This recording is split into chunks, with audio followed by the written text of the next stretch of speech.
This is a story of the future, and the Earth is shown where we can see that the planet has been destroyed because of the enormous climate changes. There's no light left on the Earth because the Earth's ozone forest has been destroyed. Only Australians have succeeded in producing artificial oxygen. But like all unnatural things, this artificially made oxygen is not within reach of everybody. So, this artificially produced oxygen is costly. In addition to this, it is not so beneficial for health because it makes people ill. Many people are suffering from certain sicknesses. A young guy named Ethan is shown who loves his wife very much. He has a tiny family consisting of him and his wife. His wife is also suffering from this sickness. Ethan is apprehensive about his wife's health condition.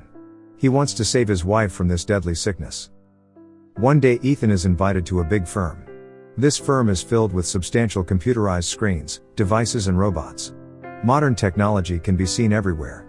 It is called Cornick Operation, basically produces artificial oxygen. Ethan enters a big office where a woman is standing facing the window mirror. This woman is Regina Jackson, who is the Chief Technology Officer, CTO, of this firm. Regina seems to be a powerful, experienced and focused woman. She tries to manipulate everyone into thinking that she is trying to help humankind, but what intentions she has in her mind nobody knows about them. She asks Ethan if he was Whyte's son. Ethan was unable to understand why they have selected him. She informs Ethan that if this sickness keeps on making people ill, then, in the end, all of them will be dead, and the humans will become extinct one day. She informs him that it has been a while since they depend upon the artificial oxygen. But this artificial oxygen does not seem to be a lasting solution as it is affecting human health. So, they need a permanent solution. On hearing this, Ethan gets very worried. He was confused about what to do and what not to do. In the next scene, she takes them to a laboratory. In this laboratory, there is a vast, illuminated machine. One of the scientists comes forward to shake hand with Ethan. Regina tells them that this machine is a time machine. Ethan's father built this machine about 20 years ago. Ethan has a watch in his hand, which is a part of driving this time machine. Regina says that they have sent radio waves to the future using this machine. She tells him that they have got a response which has come in coded form. On decoding this message, they have understood that the future people want Ethan to come to future. In the present day, Regina needs the watch to drive the time machine. Ethan is told that the scientists have received a message from 400 years ago in future. People from the end have sent for Ethan. They have asked to send Ethan to help them. Regina then tells him that in the future, everything has gone back to the way it used to be. There is nature, trees and natural oxygen. The scientist wants to send Ethan in the future to find out how the natural flora has bloomed again. They want him to find out a way through which they could produce the natural flora again. However, Ethan was a bit cynical about this idea. They manipulate him to go to the future and find a solution to present-day problems. Apart from this, Ethan does not want to go into the future at any cost. Because he does not want to leave his sick wife, and he loves her a lot. He is not confident about the idea of going to the future. Scene shifts to a club where Ethan and his friend Jade are sitting. Jade is Ethan's very close friend. He is the only one which Ethan can trust. He discusses the matter with him. On hearing about the situation, his friend asks him to go to the future. His friend says that if he goes to the end, he can save his wife and the whole world. But Ethan seems distressed because he does not want to do what his father did to him in his childhood. Ethan's father left him and his mother to perform his duties. Ethan was very heartbroken by this, so now he does not want to leave his wife behind. When his father left him to save the world, and he had to live with unending loneliness, he decided never to do the same with his family members. He does not want to become like his father because he knows how it feels. Scene shifts toward Ethan's childhood, where Ethan's father has come home to celebrate Ethan's birthday. They open the gift. Richard says to Ethan that he is going to be the science man of future. He is going to be a very important person one day. Ethan puts his hand in the box and a watch gets tightened to his hand immediately. Upon seeing this scene, Ethan's mother gets very worried. She asks her husband what he has done to her son.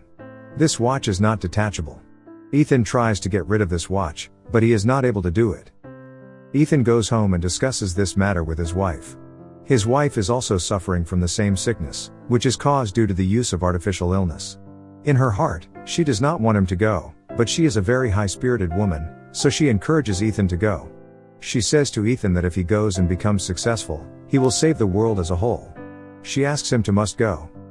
The scene shifts towards Ethan's childhood, where he was struggling to live. His mother was killed in front of him. Ethan's oxygen mask was broken. It is the time when Jude met him. Jude gave him the oxygen mask, otherwise Ethan would be dead within minutes. In the end, Ethan agrees upon going. But this was not the end of the trials that Ethan had to face.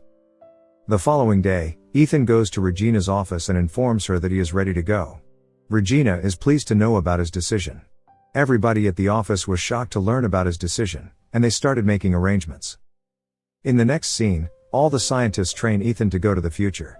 They give him a specialized suit and a device. The suit was made specifically to move in such a kind environment. All the other instructions were given to him to help him survive in extreme conditions. The device was made so that Ethan remains connected to the present day while traveling in future. Everyone was hopeful and worried at the same time because they did not know if their plan was going to work or if Ethan would ever be able to come back. They told him that they can only send Ethan in the future, but they do not have the technology to bring him back. Ethan gets worried upon hearing this, but still he has decided to go. But nobody knew what surprises awaited them in the future. The scientists further tell Ethan that they will have to cut the city power for one whole day in order to fulfill the electricity requirement needed for Ethan's time traveling process. They say that it is only one time shot process. It will be better if they do not have to do it twice. He stands in the machine. When the device is turned on, Ethan travels with the speed of light and enters a new world. This is the world about 400 years ago. He traveled so fast that his whole suit caught fire and he was burning inside it. So he gets rid of the suit as soon as possible. He also gets rid of his helmet. He thought he was going to die without that helmet. But this new world was filled with natural oxygen, so he survived without the mask. Ethan was astonished at seeing the new world. He finds himself in a jungle. This jungle is filled with trees and greenery. He feels real well under the natural oxygen. He thinks that the experience of biological oxygen is somewhat extraordinary.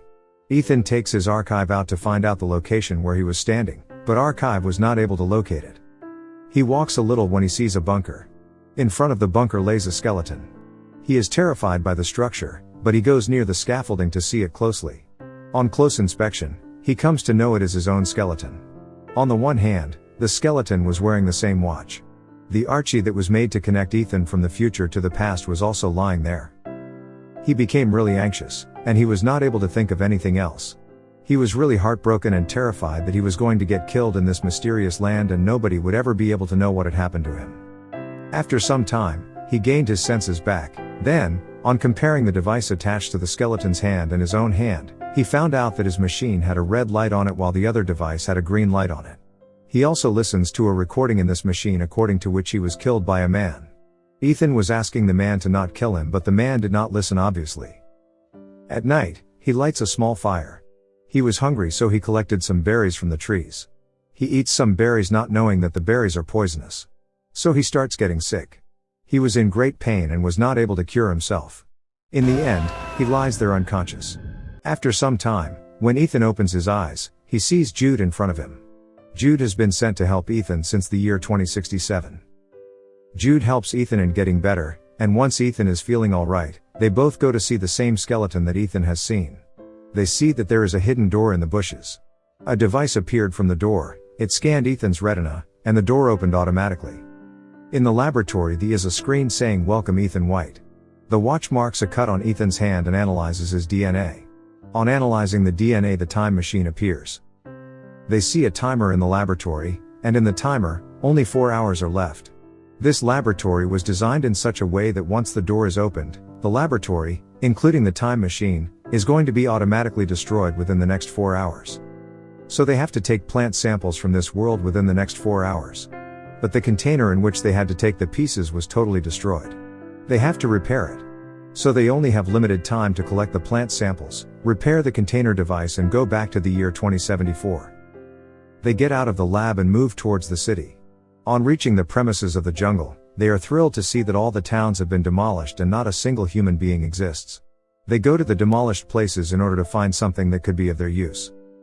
Ethan goes to see his house, and on seeing his home, he is saddened to see that his whole house was demolished. He turns on the device which he got from the skeleton.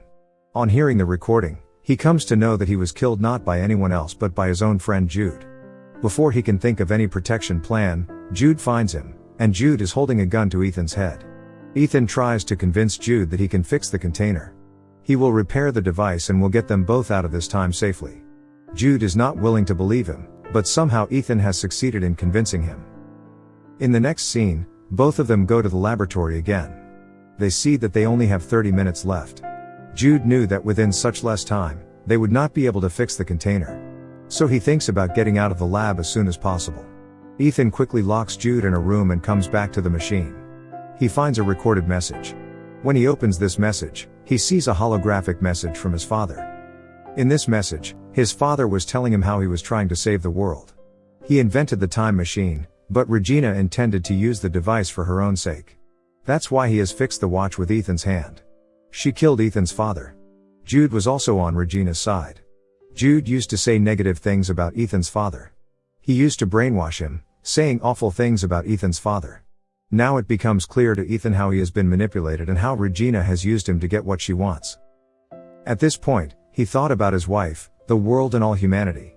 Instead of saving himself, he decides to save the world. He decides to destroy the time machine. He is such a good spirit that he sacrifices his own life for the sake of others.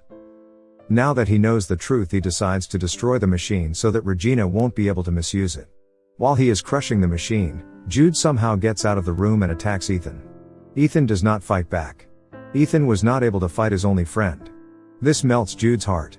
At this instant, when Jade was going to kill Ethan, he undergoes an emotional moment.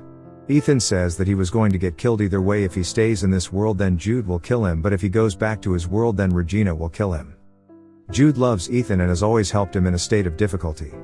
But basically, Jade was sent to kill Ethan and get the time machine repaired. But as Jade feels emotional, so instead of killing Ethan, he kills himself. He sacrifices his life. On the other hand, in the present day, Regina has gathered all his people, and all the preparations have been made to get out of the year 2064 by using that time-traveling machine. But now, as Jude has killed himself, her plan has failed. She awaits in front of the device, thinking about her power. She does not know that 400 years ago, her goal fell drastically. Meanwhile, Ethan has repaired the machine, so he sends plant samples with the video message. In the video message, Regina can be seen how she intended to use the device for her evil intentions and how she has killed Ethan's father. After watching the recording, all the people become aware of her. So the police arrest her for her crime. In the next scene, we see that Ethan has sent a flower for his wife. This flower was a gesture of love for his wife. His wife sobs over the flower. She knows that she is never going to see Ethan's face again. Ethan was unable to go back to 2064 because he had destroyed the time machine. So that nobody ever uses the time machine to fulfill their harmful desires. After that, he goes out of the lab and is surprised to know that his skeleton is not there. In the year 2474, technology and nature coexist with each other.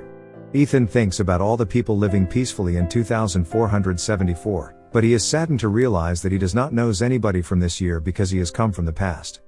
So this movie ends with a happy yet sad ending and a very thoughtful climax. We as humans are so overwhelmed with the ever-modernizing technology that we have forgotten how much danger and destruction we bring to nature. The nature may not speak, but who knows how it will respond in the future. Thanks for watching. Make sure to subscribe and press the bell icon to never miss out any videos.